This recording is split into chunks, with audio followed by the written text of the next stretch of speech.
اور انہیں فرزندان رسول کیوں مانا جاتا ہے، اس طرح کے سوالات اٹھا کر پاکستان کے امن عامہ میں خلل ڈالنے کی روز و شب کوشش کی جا رہی ہے، لیکن نہیں، ہم یہاں پر صرف اتنا کہیں گے کہ اگر یہ دو آیات آپ کی نظر کے سامنے ہیں تو پھر وہ آیت کیوں نہیں پڑھتے کہ وَقُلْ تَعَالَوْا نَدْعُ أَبْنَاءَنَا،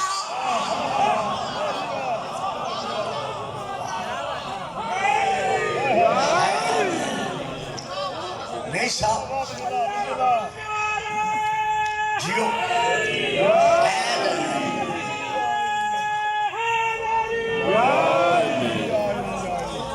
بڑی محنت، جب یہ آیات تم پڑھ رہے ہو تو پھر وہ آیت کیوں نہیں پڑھتے؟ فَقُلْ تَعَالَوْا نَدْعُ أَبْنَاءَنَا وَأَبْنَاءَكُمْ وَنِسَاءَنَا وَنِسَاءَكُمْ وَأَنفُسَنَا وَأَنفُسَكُمْ ثُمَّ نَبْتَهِلْ فَنَجْعَلْ لَعْنَةَ اللَّهِ عَلَى الْكَاذِبِينَ، کہ میرا حبیب ان نصارہ سے کہہ دو کہ ہم اپنے بیٹے لاتے ہیں۔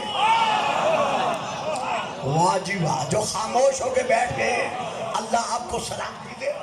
میرا محبوب ان نصارہ سے کہہ دو کہ ہم اپنے بیٹے لاتے ہیں اور تم اپنے بیٹے لاؤ۔ اب تفسیر الکشاف 1، تفسیر روح المعانی 2، تفسیر در منصور 3، تفسیر کبیر 4، باقی تفسیروں کے نام ابھی نہیں لے رہا، جو مجھے آگے بڑھنا مقصود ہے۔ ان سب میں یہ درج ہے کہ رسول حسین و حسن کو بیٹوں کی جگہ پر میدان مباہلہ میں لے کر گئے صاحبان اسلام آباد۔ میں یہاں ایک فکرہ دے رہا ہوں جس پر بڑی توجہ چاہوں گا۔ کن کے مقابلہ میں لے کر گئے؟ سامنے مسلمان تھے؟ نہیں۔ قرآن پڑھنے والے تھے؟ نہیں۔ قرآن تسلیم کرنے والے تھے؟ نہیں۔ کن کے مقابلہ میں لے گئے؟ نصارہ کے مقابلہ میں۔ نصارہ نے محمد سے یہ نہیں کہا کہ تیرا ہم سے وعدہ تھا کہ ہم اپنے بیٹے لائیں گے۔ نہیں صاحب نہیں، بچوں خاموش ہو گئے ہو جو میرے سامنے بیٹھے ہو۔ اچھا درود پڑھے، میں وضاحت کرتا ہوں۔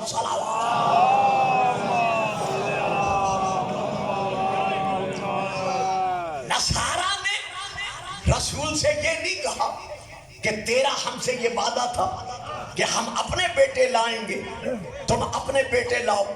اب تو بیٹے لایا نہیں، تو لے آیا ہے نواسے، لہذا مباہلہ کیوں کریں؟ جا پہلے اپنے بیٹے لے آ۔ اللہ اکبر، جو محمد کی نبوت کے قائل نہ تھے وہ تو مان گئے کہ یہ بیٹے ہیں۔